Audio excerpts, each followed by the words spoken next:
তরকারির পাওয়ারটা বাড়াবে। যেহেতু আমি এটা গুমা থেকে করে নিয়েছি। কোথা থেকে? আমার বাড়ি গুমা। অল ইজ ওয়েল, যে যখন খুশি যেতে পারো।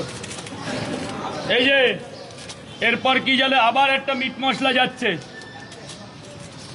এটাকে অনেকে বলছে কাঁচা মশলা, তো মন্তব্যের তো কোনো ইয়ে নেই। মানে এবার তরকারিকে পুরো ফেটানো হবে টক দইয়ের মতো, যাতে কাবলি ছোলাগুলো উপরে আসে। বাদাম যাবে না? হ্যাঁ হ্যাঁ, এই যে এটা হচ্ছে সেই ভাজা বাদাম।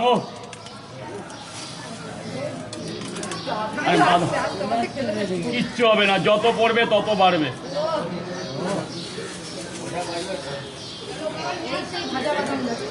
এটাই সেই ভাজা বাদামটা পুরো মিষ্টি। না খেয়ে দেখো, বাদামটা মুখে দাও, মুখে দিয়ে ওদের সামনে বলো কেমন।